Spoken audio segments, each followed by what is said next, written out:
अपराध वहाँ जीरो है आज। मुझे लगता है कि 2 महीने बाद लौनी दिल्ली से खूबसूरत होगी, क्योंकि क्राइम था और डेवलपमेंट जीरो था, तो लोग वहाँ से पलायन कर रहे थे और एक मुस्लिम वर्ग की आबादी वहाँ बेतहाशा बड़ी थी।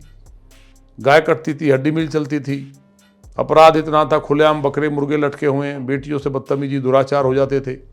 उसी कारण हम लोग राजनीति में आए। सबसे शानदार है रामराज तो लौनी में है। मोहम्मद साहब शाकाहारी थे। एक साथ पशु कटने से भूकंप आता है, कंपन होता है। जो एक साथ बड़े स्तर पर कटान होता है पशुओं का, उसकी जो चीखें निकलती हैं उससे वायुमंडल में एक ऐसा वातावरण बनता है जो भूकंप का कारण भी बनता है। मौलवियों को दर्द हुआ। कुछ इस तरह के लोग हैं जो अपने जीभ के स्वाद के लिए कहीं ना कहीं मुझे लगता है कि कुरान में भी बदलाव कर दिया है। जो मुस्लिम बहनें वो मुझे वोट करती हैं। मालूम ही नहीं है कि हमारी जो माइंड बिछी हुई है वो सब समय आता तो विस्फोट करती हैं। मर चुकी हूँ मेरी आत्मा। किसी भी हद तक जाके प्रशासन सुनेगा ठीक, या हमें निजी एफर्ट करना पड़े, हम उसको जरूर ठीक करते हैं। किसी बहन बेटी के साथ कोई बदतमीजी कर रहा है तो उसके लिए हम पुलिस का इंतजार नहीं करें। जिस दिन गाय के खून की बूंद धरती पे गिरनी बंद हो जाएगी इंडिया में, उस दिन भारत विश्व गुरु हो जाएगा। गोमूत्र आप सेवन करें सुबह उठते ही 4 ढक्कन। क्रीम लगाने की आवश्यकता नहीं है। कैंसर को ठीक करने की ताकत गोमूत्र में। महाभारत भी गायों के लिए ही हुई। मोदी जी को मुस्लिम और खासतर से मुस्लिम बहनें भगवान के रूप में मानेंगी जो 3 तलाक का बिल आया है। इस बार हम अपना ही रिकॉर्ड 2017 का तोड़ेंगे और निश्चित तौर पे सीट जाएंगी। और जो उनके काले कारनामे जनता उनको भूली नहीं। गाय को जो मारे उसको मार देना चाहिए, काटे, मारे नहीं। जो गाय को काटे उसको सीधा मार देना चाहिए। और इतना सीधा बोलने वाला विधायक जब आपके सामने हो तो आपके पास बहुत सारे सवाल होते हैं। मुझे लगता है आपको समझ में आ चुका होगा, सिर्फ एक लाइन ही काफ़ी थी कि ये हमारे साथ हैं लोनी गाजियाबाद से सबसे चर्चित विधायक नंद किशोर गुर्जर। बहुत बहुत स्वागत है। बहुत सही दिन है आज आपसे बातचीत करने का। नंद किशोर जी 2 बार के विधायक हैं आप लोनी गाजियाबाद से, 2017 से आप हैं। तेज तर्रार भी बहुत हैं। अधिकारों की बात आती है तो आप खुद मैदान में उतर आते हैं और आपके तो जो भी बयानबाजी होती है वो वायरल ही होती है। लेकिन आपका क्षेत्र अभी भी इतना पिछड़ा हुआ है। नहीं, क्षेत्र तो काफ़ी 80% हमारे यहाँ काम हो चुका है जी। आपको मालूम है। अगर जो भी दर्शक देख रहे हैं आपको पूरे देश के, लौनी के बारे में परसेप्शन नेगेटिव था। वहाँ अपराध के ऊपर जिला गाजियाबाद जैसी मूवी बनती है जी। और माफियाओं का एक मकड़जाल था। कोई सड़क नहीं थी, बिजली नहीं आती थी, शिक्षा चिकित्सा तो बहुत दूर थी और दिल्ली से 0 किलोमीटर था। तो आज लौनी के अंदर सारी चीज़ें हुई हैं। पहली नगर पालिका आज आप मेट्रो आई है। इसके अलावा एक सड़क थी जिसको लेकर के कई बार सोशल मीडिया पे लोग डालते थे कि भाई सड़क नहीं बनी, उसको 2 बार बनवाया। लेकिन नगर पालिका में क्योंकि वहाँ चेयरमैन बीजेपी का नहीं है और विजिलेंस की FIR भी हुई है करप्शन की, माननीय योगी जी की सरकार में, तो वो बनने के बाद उस जलभराव से टूटी। लेकिन फिर हमने 32 करोड़ 66 लाख रुपए उसका पास किया, टेंडर भी हो गया है। तो बिजली हमारे यहाँ 22 घंटे, ग्रामीण में 20 से 22 घंटे और 24 घंटे नगर में आती है। 14 नए बिजली घर बने। एजुकेशन के नाम पे जीरो था वहाँ, एक भी इंटरमीडिएट नहीं था सरकारी। हमने 2 राजकीय बनवाए, ITI बनवाई है, सारे प्राइमरी स्कूल ठीक किए हैं। अभी वहाँ डिग्री कॉलेज का हम गर्ल्स के लिए उद्घाटन करने जा रहे हैं। तो एजुकेशन के क्षेत्र में बहुत काम हुआ है। और इसके अलावा बिजली का बड़ा काम हुआ है। खंभे बदले हैं, 365 से ज़्यादा हमने ट्रांसफार्मर्स नए लगवाए हैं, उनकी क्षमता बढ़वाई है। पोल बल्लियों पर लटके हुए थे तार। तो लगातार पिछले 3 साल का कोरोना अगर निकाल दें तो 6 साल में युद्ध गति से काम हुआ है। लगभग 12,000 करोड़ से ज़्यादा काम हुआ है। बड़ी बात कह रहा हूँ। दिल्ली देहरादून जो एक्सप्रेसवे निकला है उससे वहाँ का नक्शा बदला है। और जो लाइफ लाइन था दिल्ली सहारनपुर रोड, वो भी अब एक शानदार फिर से बनने जा रहा है। तो ऐसा कोई इशू नहीं है। और जहाँ तक हॉस्पिटल्स की बात है तो एक CSC थी, उसमें भी पशु घूमते थे और मेडिसिन तो मिलती ही नहीं थी सपा गवर्नमेंट में या पुरानी जो गवर्नमेंट थी। आज वहाँ 2-2 50-50 बेड के हॉस्पिटल्स हैं। 50 नई डिस्पेंसरी हमने बनवाई है। हर वार्ड में 2-3 वार्ड बचे हैं और PSC हैं उनमें भी। और किसी भी मेडिसिन की कोई किल्लत नहीं है, पर्याप्त है। तो ऐसा मुझे लगता है कि लेकिन ये सब बातें तो मैं नहीं कर रही थी। मैं आपसे कहना चाह रही थी कि सबसे ज़रूरी चीज़ होती है बिजली, पानी और सड़क। सड़क की आपने बात बताई। अभी मैं कुछ दिन पहले की सड़क के हालात वहाँ के देख रही थी। तो एक सड़क थी जिसके लिए आपने शायद उसी सड़क जी, के लिए जी, बोला जी। होगा कि उसमें पानी का भराव था। जी, जी। बरसात में तो वो बिल्कुल बदहाल हो जी, जाती है। जी, लेकिन 18 तारीख की एक खबर है जिसमें है कि राहुल गार्डन और अमर विहार जैसी कॉलोनियाँ 10 साल से पाइपलाइन बिछी हुई है, लेकिन अभी भी वहाँ के 30,000 लोग जो हैं वो बोतल बंद पानी पी रहे हैं। ये खबर है 18 जनवरी की 2026। देखिए, हर घर नल योजना के तहत जी, आप मेरे साथ वहाँ चलें, जी, ये बात सही है कि कुछ जगह ऐसी है जहाँ नहीं गया पानी, लेकिन 80% से ज़्यादा आच्छादित हो चुका है। टंकियाँ नहीं लगी हैं। पहले ही बात है कि वहाँ बहुत लोलैंड एरिया है। आपने देखा होगा पाइपलाइन से जो कभी भट्टों में ज़मीन गई थी, लोग उसी में नीचे चले गए। तो उसका पानी निकासी की व्यवस्था का भी बड़ा संकट था। तो तमाम चीज़ पे काम लौनी में हुआ है, सीवर पे भी काम हुआ है काफ़ी। जल निकासी पे बड़े-बड़े नाले बने हैं। तो लगातार हम लोग लगे हैं, लेकिन जो घर बचे हैं, उनको भी हम आपके माध्यम से कहना चाहते हैं, बोतल बंद तो नहीं, लेकिन सबमर्सिबल लगा करके वहाँ से पानी सप्लाई होता है।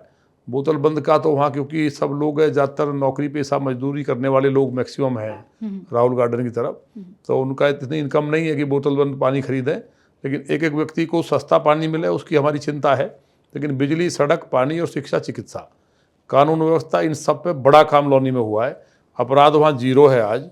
कोई निजी रंजिश छोड़ करके बेटियां जहाँ 6 बजे के बाद बेटे नहीं निकल सकते थे, वहाँ आज रात के 2-2 बजे तक हमारे बेटियां घूमती हैं। तो ऐसा वहाँ एक बड़ा चेंज आया है और मुझे लगता है कि 2 महीने बाद लौनी दिल्ली से खूबसूरत होगी। लोनी दिल 2 महीने बाद, ज़्यादा लंबा नहीं कह रहा हूँ मैं, और आप भी देख लेना। उसका परिणाम ये है, जहाँ 8,000 रुपये गज के रेट थे, आज लौनी में 2 लाख रुपए मीटर के रेट हो गए हैं गज के। आप पता कर सकते हैं, जब हम बने थे, क्योंकि क्राइम था और डेवलपमेंट जीरो था, तो लोग वहाँ से पलायन कर रहे थे।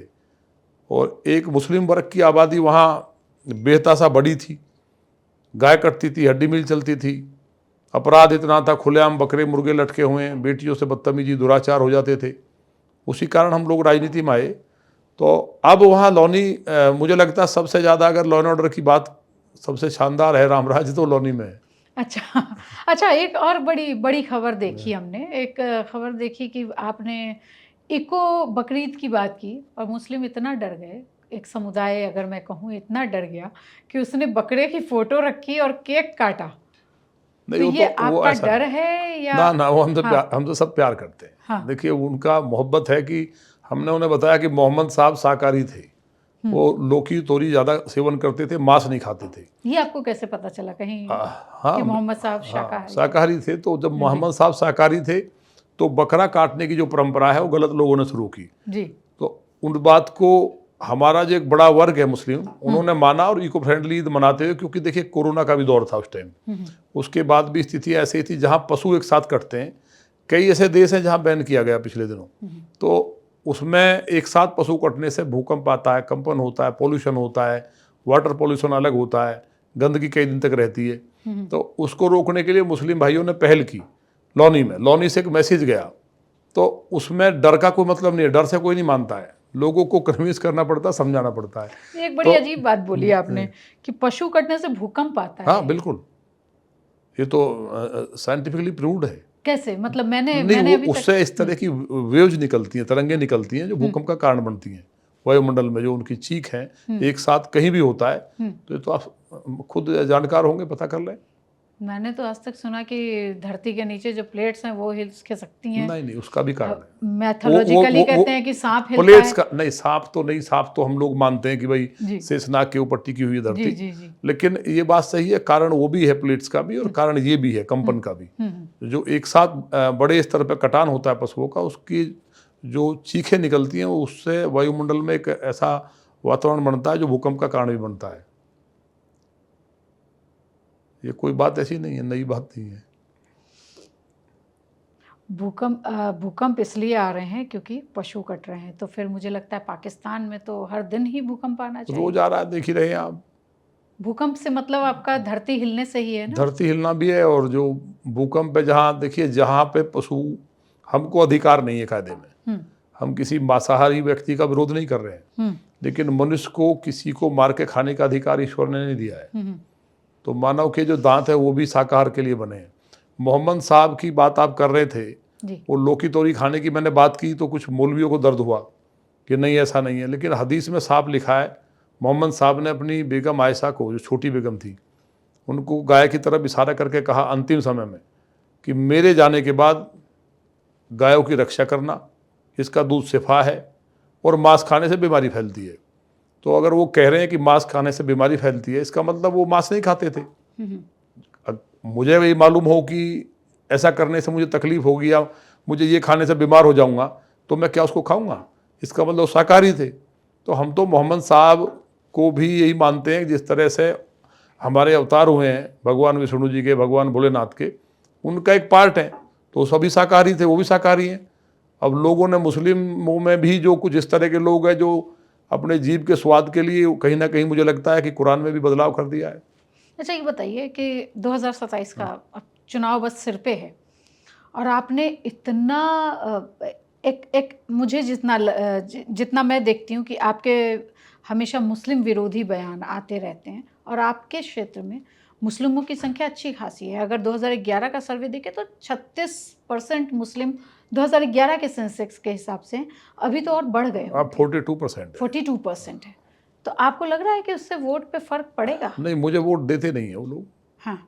और मुझे, क्योंकि मैं लोकतांत्रिक देश में हूँ और एक संवैधानिक पद पे हूँ जी। वहाँ हमारे जो लोग हैं जो चाहते हैं कि लौनी के अंदर डेवलपमेंट हो, लॉ एंड ऑर्डर मेंटेन रहे और वहाँ रामराज रहे, कोई किसी की बहन बेटी को डिस्टर्ब ना करे और हर क्षेत्र में लौनी नंबर 1 हो, तो वो एकजुट होकर के मुझे वोट डालते हैं। तो जो इस तरह के लोग हैं जो एंटी नेशन है या जो लोग कहीं ना कहीं गाय काटना चाहते हैं, हड्डी मिल चलाते थे, वो लोग विरोध करते हैं। तो उनका विरोध करने से हमारे लोग इकट्ठे रहते हैं। उनको भी मालूम है कि हम लोग जो लड़ाई लड़ रहे हैं वो लौनी की बेहतरी के लिए लड़ रहे हैं। लेकिन ये बात भी सही है कि मुस्लिम जो हैं मैक्सिमम, जो ख़ासतौर से महिलाएं हैं, जो मुस्लिम बहनें हैं, वो मुझे वोट करती हैं और काफ़ी संख्या में वोट करती हैं, क्योंकि जो तलाक का लफड़ा है इनका, उसमें मैं किसी भी हद तक जा करके तलाक देने वाले को ठीक करने का काम करता हूँ। और कितने केसेस को ठीक बहुत किया? है, 50 बहनें ऐसी हैं जो राखी बांधती हैं हमें, वो अपने परिवार को भी कहती हैं। अभी जब काउंटिंग हुई तो जो प्रत्याशी था, वो प्रत्याशी कह रहा है यहाँ वोट इसकी क्यों निकली, या तो टोटल मुस्लिम है। तो उनको मालूम ही नहीं है कि हमारी जो माइंड बिछी हुई है वो सब समय आता तो विस्फोट करती हैं। तो वो लोग वोट डालती हैं, उनके परिवार के लोगों को भी समझाती हैं कि मेरी मदद की थी और हमारा घर जब टूटा था तो बचाने वाले नंदकिशोर थे, तो मदद करती हैं। तो उनमें कुछ लोग उनके परिवार के लोग भी हैं। तो ऐसा नहीं है, जो लोग चाहते हैं कि उत्तर प्रदेश नंबर 1 हो और 47 में इस रूढ़िवादी सोच से कि हलाला तलाक, अब एक बेटी आई, मतलब आप शॉक्ड हो जाएंगे, वो कह रही मैं मर चुकी हूँ, मेरी आत्मा। उसके भाई ने, छोटे भाई ने उसको तलाक दिया, पति ने तो छोटे भाई के साथ निकाह करा के हलाला, फिर उसके दोस्त के साथ हलाला, फिर उसके जीजा के साथ हलाला, उसके बाद फिर उससे शादी कर रहे, फिर चौथी बार बोल दिया कि नहीं, वो अपने जो चाचा उसके साथ हलाला। तो उसने कहा ये मैं मर चुकी हूँ, मेरा जो शरीर दिखाई दे रहा है लेकिन मैं आत्मा से मर चुकी हूँ। मैं तो शादी होकर आई थी कि मेरा जो एक पति है जो हिंदुओं में है और वही परमेश्वर है, उसी के साथ मेरी ज़िंदगी होगी, मैं दूसरे को छू नहीं सकती थी। लेकिन इन्होंने जो ये रूढ़ी है इनकी, इन्होंने मुझे तबाह कर दिया। अरे एक बहन नहीं है ऐसी कोई भी हिंदुस्तान में, ये हिंदुस्तान का कल्चर नहीं है।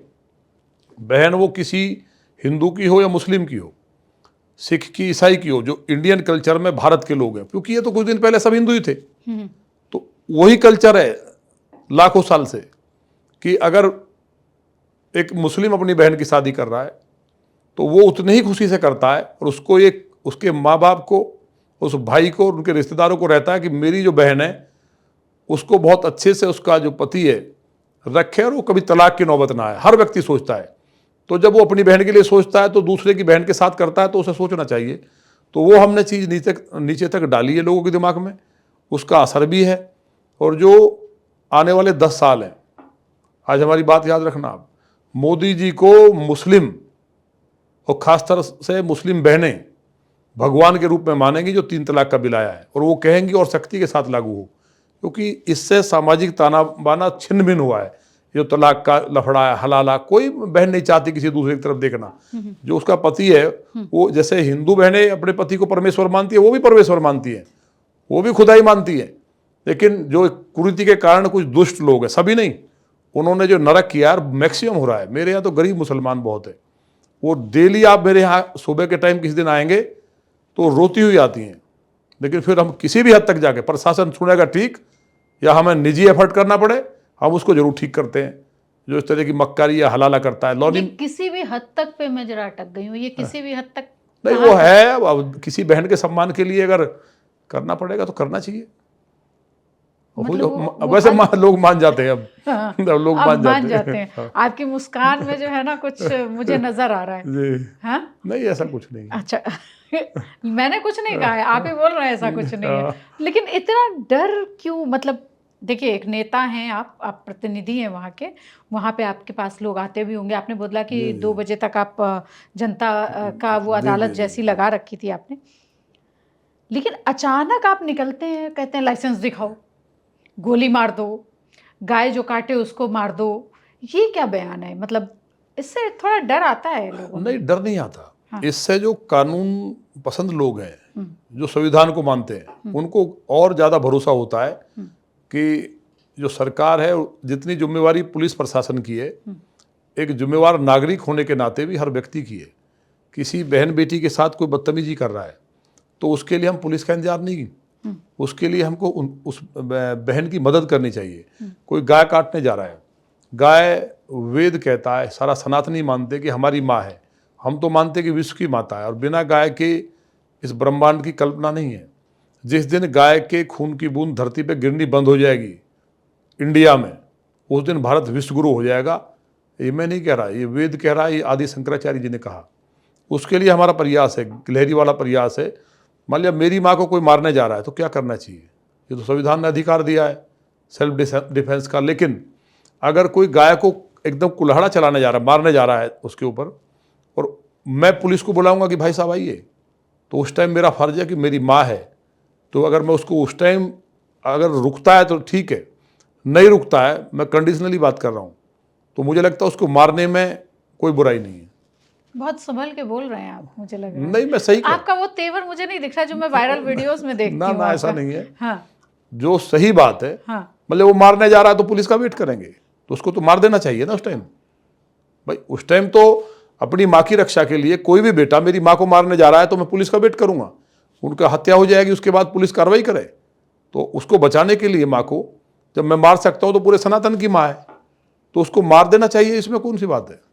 ये कोई गलत नहीं। लेकिन कई बार क्या हुआ कि मांस के टुकड़े की बात पे, जैसे जब कांवड़ यात्रा निकलती है, या बहुत सारे ऐसे मामले सामने आए जिसमें ये था कि वो मांस का टुकड़ा नहीं था, मतलब गाय का मांस नहीं था, लेकिन उसके बाद भी कुछ ऐसी चीज़ें हो गई और मार दिया गया। जैसे अखलाक वाला मामला था। अखलाक का मामला पुराना हो चुका है। नहीं, अखलाक ने गाय काटी थी, गोतस्कर था वो, और उसको जो वहाँ बचाने गए, चाहे अखिलेश जी गए, चाहे केजरीवाल गए, वो तबाह हो गए अगले चुनाव में।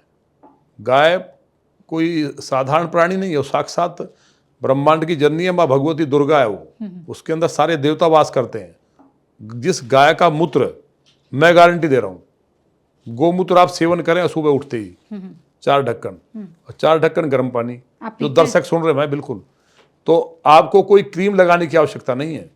जिनका कलर थोड़ा फेयर नहीं है, थोड़ा सांवला है, अगर 1 महीने में गोरा ना हो जाए, और पेट वगैरह की जो बीमारियां, कैंसर को ठीक करने की ताकत गौमूत्र में है, तो उसके दूध को और दही को तो अमृत बताया गया है। जिस गाय के गंध से तमाम विषाणु खत्म हो जाते हों, इसलिए गाय को माँ कहा गया है। भगवान श्री कृष्ण जी ने नंगे पैर गाय चरा के ये मैसेज दिया है कि कलयुग में आने वाले समय में गाय ही दुनिया को बचाएगी, और अर्थव्यवस्था की सबसे बड़ी रीढ़ आने वाले टाइम में। जिस तरह से देश के यशस्वी प्रधानमंत्री माननीय मोदी जी जितनी जैविक खेती पे जोर दे रहे हैं, और जो गोउत्पाद जितने भी प्रोडक्ट हैं वो लोग अडॉप्ट कर रहे हैं, आने वाले समय में गाय बहुत बड़ी अर्थव्यवस्था होगी। इंडियन काऊ, जो देसी गाय, मैं उसकी बात कर रहा हूँ। जो बिलायती और दोगली गाय है, उसका दूध पीने से तो बीमारी फैलेंगी, लेकिन जो देसी गाय है हमारी, उसको बचाने की आवश्यकता है। आने वाले टाइम में एक गाय की कीमत इतनी होगी कि जिसके पास गाय होगी, गोधन को सबसे बड़ा धन माना गया। ये तो सुना भी होगा, गोधन बाय धन, तो ये सबसे बड़ा माना गया है। और रतन खान, तो ये जो महाभारत हुई, आपको मालूम होगा, महाभारत भी गायों के लिए ही हुई। गोहरण, जो राजा विराट की गायों को जब दुर्योधन ने हर लिया था तो अर्जुन ने छुड़ाया था। इसी तरह भगवान श्री राम का जन्म भी जो विप्र और धेनु के लिए हुआ, उनकी रक्षा के लिए हुआ। तो ये सनातन की परंपरा है और ये वैज्ञानिक परंपरा है, कोई ऐसा नहीं है। अमेरिका ने इंडिया की जो गाय हमारी देसी, उसको डॉक्टर काऊ कहा है, ये चरता भरता डॉक्टर है।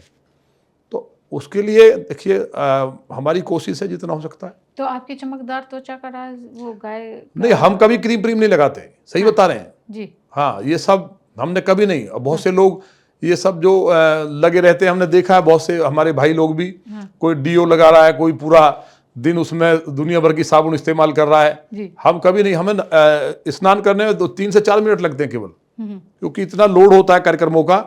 सुबह से बैठते हैं, उसके बाद अगली मीटिंग में दौड़ना है, तो बाथरूम में जा करके समझिए कोई पानी डाला और भाग लिए। तो उसमें भी गाय का मूत्र पानी में डालते हैं? नहीं, या सिर्फ पानी सुबह पानी सुबह पानी पीते में नहीं, हैं? पानी में ओके, वो सिर्फ नहीं। सुबह सुबह गोमूत्र सेवन से ये मैं आपने गाय रखी हुई है हाँ, वैसे? मेरे पास तो बहुत सुंदर गाय है। मैं दूध निकालता हूँ सुबह। मैं रात को लगभग मैक्सिमम 1 बजे सो जाता हूँ, 1 या 2 बजे, लेकिन मैं 5 बजे जरूर उठता हूँ, चाहे कितना ही लेट आऊँ। अगर मैं 4 बजे भी आता हूँ तो 5 बजे मैं उठ करके गायों के पास जाके और दूध भी निकालता हूँ 1-2 गायों का। मेरे पास हर नस्ल की सारी देसी गाय हैं और एक से एक सुंदर गाय है। और गाय इतनी समझदार होती है कि अगर मैंने बोला नंदा तो नंदा मेरे पास आएगी, गंगा बोलूँगा तो गंगा आएगी। सबके नाम रखे हुए हैं, और जो नंदी है उनके भी नाम हैं। तो उसको तो अद्भुत है, ये संदेश है भाई। आप सतयुग की बात कर लें, द्वापर की कर लें, तो जिसके मूत्र में इतनी ताकत है, 90 बीमारियों को समाप्त करने की ताकत है। मेरे गांव का एक लड़का है हमारा पड़ोसी, उसको कैंसर हुआ, तो हमने उसको कहा तुम गोमूत्र सेवन करो, अपनी दवाई खाते रहो, कैंसर ठीक हो गया। ऐसे मैंने 10 लोगों को प्रयोग किए। तो गोमूत्र से कोई नुकसान नहीं है, लेकिन लोगों ने चला दिया कि भाई ये तो गोमूत्र सेवन करने वाले लोग हैं, उन्हें मालूम ही नहीं है। तो आज जो है चमकदार त्वचा जो नंद किशोर जी की दिख रही है, आप लोग देख लीजिए, ये गोमूत्र पीते हैं और हर दिन। नहीं, चमकदार नहीं है, मेरे पोते पोती भी हैं। हाँ, और कोई लड़का जो, मुझे कोई किसी तरह की तकलीफ नहीं है। हाँ। ये ईश्वर की कृपा और गौ माता का आशीर्वाद है, जनता का आशीर्वाद है। एक तो दिनचर्या ठीक है हमारी। लोग कहते हैं 8 घंटे सोना चाहिए, मैं तो मुश्किल से 3 घंटे सोता हूं। तो ये आपका जो गौ माता का जो आशीर्वाद है, उसकी कोई काट नहीं है। इस पे तो जितनी चर्चा की जाए, इसके लिए तो अलग से आपको एक अलग से बैठना पड़ेगा पूरे दिन के लिए। अच्छा, 2027 का चुनाव आ रहा है, चलिए गौमूत्र पे और बात करेंगे। जी। तो क्या इस बार फिर से हम देख रहे हैं गुज्जर साहब को लोनी में? अब ये तो देखिए पार्टी तय करती है, हमारे यहाँ कोई मतलब नहीं है। मैं तो एक छोटा सा कार्यकर्ता था, मैं बूथ का अध्यक्ष था शुरू में। मैं राजनीति में आया तो मैं कभी नहीं आना चाहता था, मैं टॉपर रहा हूँ और इंजीनियरिंग की मैंने मैकेनिकल से। उसके बाद एक बच्ची के साथ बलात्कार हो जाता है, मुस्लिम इकट्ठे होकर के उसको बचाने का प्रयास करते हैं, वहाँ के नेता भी और वहाँ की जनता भी। हम भिड़ जाते हैं, हम जेल चले जाते हैं, फिर लगातार हम संघर्ष करते हैं अजगर सेना बना के। और हमने कभी नहीं सोचा था कि हम किसी पॉलिटिकल पार्टी में आएंगे। हम अपनी नौकरी छोड़ देते हैं। क्या नौकरी करते थे? मैं इंजीनियर था ना। अच्छा। तो असिस्टेंट मैनेजर था मैं। उसके बाद मैं तो गया, बताया ना, बच्ची के साथ बलात्कार हो गया, 12 साल की बच्ची थी, और वो रोने लगी, या तो मुझे इंसाफ दिलाओ या मुझे मार दो। कोई FIR कराना नहीं चाहता था, व्यापारी लोग थे वो लोग। तो उसके बाद हमारा मन एकदम द्रवित हुआ, हमें लगा कि भाई ये ज़िंदगी का कोई मतलब नहीं है। हम वहाँ भिड़े, उसके बाद गिरफ्तार हो गए और जेल गए। उसके बाद फिर हम आए, हमने आकर के फिर सोचा, लोग जुड़ना नहीं चाहते थे। फिर हमने दोबारा से सत्संग का चुनाव कराने के लिए एडमिशन लिया। 9 महीने सड़क पे सोए। 27 साल बाद चुनाव बहाल हुआ, 9 दिन तक पानी की बूंद नहीं पी।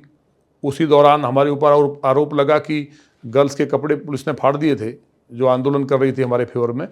तो हम पे आरोप लगा कि हमने थाना तोड़ दिया, SP को पीटा। हम जेल गए, उसके बाद छूट करके आए तो चुनाव हुआ। चुनाव में मेरे सामने जो चुनाव लड़ रहे थे, उन्होंने एक ने 50 लाख से ज़्यादा खर्च किए। और बड़े बड़े पॉलिटिकल जो नेता थे वहाँ के गाजियाबाद के, उनके बेटे थे, कोई भतीजा था। हमारे फादर नहीं चाहते थे हम पॉलिटिक्स में आए। हमारी एंट्री बैन कर दी घर वालों ने कि ये घर नहीं आएगा, और कोई आर्थिक मदद नहीं, किसी का सपोर्ट नहीं। उसके बाद भी मैं निर्दलीय चुनाव जीता, और जितना वोट सबको मिला उतना मुझे मिला। तो वो मेरी जो संगठन था अजगर सेना, वो स्ट्रांग हुआ। माननीय राजनाथ सिंह जी मेरा भाग रहा ये, उन्होंने गोरक्षा के लिए काम किया, गोहत्याबंदी कानून लाए थे जब CM थे। तो उनसे मेरी मुलाकात हुई और उनका आशीर्वाद मिला, मैं BJP ज्वाइन किया। तो बूथ से लेकर के युवा मोर्चा की राष्ट्रीय टीम, किसान मोर्चा की राष्ट्रीय टीम, पश्चिम की टीम, भाजपा का मैं जिलाध्यक्ष रहा गाजियाबाद का। उसके बाद टिकट मिला। तो ये कोई इशू नहीं है। पार्टी जो भी काम देगी और पार्टी संगठन के काम में मैं रत्ती भर कर, मैं पूरा एक मजदूर की तरह काम करता हूँ। और जहाँ भी पार्टी भेजती है प्रभारी के नाते भी, या जहाँ कभी ड्यूटी लगाई है या जो काम दिया है संगठन ने वो किया है, तो ये पार्टी का काम है कि मेरी उपयोगिता क्या है पार्टी के लिए। तो आपको लग रहा है कि इस बार फिर से लोनी का टिकट आपको मिलेगा? फिर वही नहीं, अभी आपसे एक बात हो रही अब थी, मैं आपने कहा कि मैं अगर ईमानदारी नहीं से देंगे तो नहीं बताऊं, जीतेंगे। हाँ ईमानदारी से बताएं, जी जी। मैं कभी टिकट के लिए राजनीति में नहीं आया था, एमएलए बनने के लिए नहीं आया था। मुझे था कि मैं जब अजगर सेना बनाई तो मेरा ये विचार था कि मैं सनातन की ऐसी टीम तैयार करूंगा शिवाजी महाराज की तरह कि पूरे देश में नहीं दुनिया में एक भी हिंदू के साथ, किसी हिंदू बहन बेटी के साथ, किसी के मकान पे कब्जा करने वाले लोगों का मैं नेस्तनाबूद कर दूंगा, नामो निशान मिटा दूंगा। वो मेरा एक संकल्प था। मैं उस टाइम एकदम स्टूडेंट था, यंग था, तो एक उबाल था कि भाई ये ऐसा करूंगा मैं। लेकिन बीजेपी में आने के बाद उसमें मैं लगभग 80% कामयाब हुआ हूँ। और इसलिए कई बार लगता है कि मेरी बात जो है वो कहीं ना कहीं वायरल हुई या विवादित होगी, ऐसा नहीं है। वो बात सारी मेरी जो बातें बाद में सभी मानते हैं कि ठीक होती हैं। ये हमारे कैमरे के पीछे राकेश जी हैं जो लगातार मुझे इशारा कर रहे हैं, तो बहुत सटीक जवाब दीजिएगा। आप बीजेपी में बागी नेता भी बनते चले जा रहे हैं। भूपेंद्र यादव ने जो है आपको कारण बताओ नोटिस पिछले साल दिया। आपको क्या लग रहा है कि इस बार, बस मेरा एकदम फिर से वही सवाल है कि क्या लोनी की सीट फिर से नंद किशोर गुर्जर को मिलने जा रही है? वो तो मुझे पिछली बार मिला था। पिछली बार नहीं, वो तो 2021 की बात थी, आप नहीं, 2025 की बात है। मैं पहले भी मिला आपने था। ही कहा कि कारण बताओ, सबसे भ्रष्ट सरकार है, आपने योगी जी के लिए कहा। नहीं, भ्रष्ट सरकार नहीं, अधिकारी को कहा था। अच्छा, योगी जी के लिए नहीं कहा कभी। अधिकारी जो बेईमान था उसको जाना पड़ा यहाँ से। भाई राम भक्तों पे लाठियां बरसा दी, महिलाओं के कलश तोड़ दिए, और वो जो अधिकारी शाम को, खासतौर से पुलिस का अधिकारी, मैं अदर की बात नहीं कर रहा, वो ड्रिंक करके बैठ जाए, तो ये जो जहां तक बात फिर घूम फिर के टिकट की आती है, तो नोटिस कारण बताओ का मतलब है कि रीजन क्या था, क्यों लाठी बरसाई गई। हमने बता दिया कि मैं राम कथा कर रहा था, बात खत्म हो गई, और मेरे ऊपर लाठी बरसा दी, उस अधिकारी पर कार्रवाई हुई। तो ये कोई विषय नहीं है। ओवरऑल पार्टी जो सोचती है कि भाई ये कार्यकर्ता जो लगातार संगठन का काम करते हुए यहाँ तक आया है, और केवल लौनी नहीं, कश्मीर तक, राजस्थान, जहाँ भी सनातन पे कोई बात आई तो मैं जाकर के लड़ाऊं। और मैं गुजर जो हमारी महासभा है उसका पदाधिकारी रहा, पूरे देश में मैंने काम किया है। तो उस नाते पार्टी जो उपयोगिता समझती है पार्टी वहाँ काम देती है। और तय करने वाले शंकर जी हैं, उनकी मर्जी के बिना पत्ता नहीं हिलता। तो ये कि मुझे टिकट मिले या मैं ही विधायक रहूं, ये गलतफहमी में पालता नहीं हूँ। अच्छा, ये बताइए आप शंकर जी, तो आप किस किस देवी देवता की पूजा करते हैं? देखिए, दुनिया को तो शंकर जी चला रहे हैं। फोटो भी मैंने देखी, आपने बड़ा सारा रुद्राक्ष वगैरह पहना हुआ था। नहीं, वो सही है। तो ये तो देखिए, शिव कहो या कृष्ण कह दो, दुर्गा कह दो, ईश्वर तो एक ही है, लेकिन हर रूप का प्रभाव अलग अलग है। अगर आप बहुत निराश है तो खाटू श्याम जी के पास चले जाओ, आपको बल चाहिए तो हनुमान जी के पास चले जाओ, है तो सब रुद्र के ही अंश। विष्णु जी सब कुछ देने वाले हैं आपको। तो ये सब अलग अलग है, लेकिन मैं शिव भक्त हूँ और 6 साल की उम्र से मंडे का फास्ट रखता हूँ, और उनकी बहुत कृपा है, माई और महादेव की। इसलिए क्योंकि धर्म का प्रतीक बैल है, नंदी महाराज है, इसलिए जो गाय की बात आती है ना कई बार कि उसको मार देना चाहिए, ये एक एक सनातनी को ये प्रतिज्ञा करनी चाहिए। जब तक ये सरकार नहीं करेगी, सरकार ने नियम बना दिया, पुलिस भी नहीं करेगी, एक एक सनातनी को अपनी माँ की रक्षा करने का अधिकार है। और ऐसे जो राक्षस हैं और गाय को काटने वाले, उनको कहीं ना कहीं दंडित करने का अधिकार भी एक एक सनातनी को है। अच्छा, आपने एक जगह कहा कि योगी जी पे तंत्र करा दिया गया, तो क्या जो भक्त है, जो भगवान देवी की पूजा करता है, उस पे तंत्र हो सकता है? वो तो मुझ पे भी हो सकता है, वो तो आप पे भी हो सकता है। आप चाहें तो हम करा देंगे। नहीं, मेरे ऊपर तंत्र मत कराइए। तंत्र पैसे बढ़ते हो तो करा दीजिए। तो सबके लिए होता है तंत्र, हो सकता है। अलग से मतलब पूजा में कहते हैं कि पूजा देखिए, सनातन में अलग से विज्ञान है। हाँ, तंत्र की साधना अलग है, वो बहुत बड़ा सब्जेक्ट है, उस पर लंबा हो जाएगा। उस पर भी अगर कभी बात करेंगे तो बताएंगे अब आपको हम। तो आपने कहा कि तंत्र हो रहा है, तंत्र कराया गया इसलिए अपराध हो रहा है। अपराध नहीं कहा मैंने। हाँ, मैंने कहा कि में अपराध क्यों? नहीं, अपराध नहीं। मैंने कहा कुछ अधिकारियों ने इस तरह से उनको मिसगाइड किया है, जो चीजें हम कह रहे हैं वो ऊपर जाके गलत बता रहे हैं। वो मैंने तब देखा कि जब मैंने मुख्यमंत्री जी को सही बात पता चली तो उन्होंने उनको दंडित भी किया और फीडबैक गलत दिया। डासना देवी मंदिर पे हमला किया मुसलमानों ने, अधिकारियों ने नौकरी बचाने के लिए बता दिया कि वो तो हिंदुओं ने, महाराज ने सुरक्षा बढ़वाने के लिए अपने ही समर्थकों से, हिंदुओं से हमला कराया। तो हमने जब ये बात बताई और उन्होंने एफआईआर देखी तो सही को सही समझा।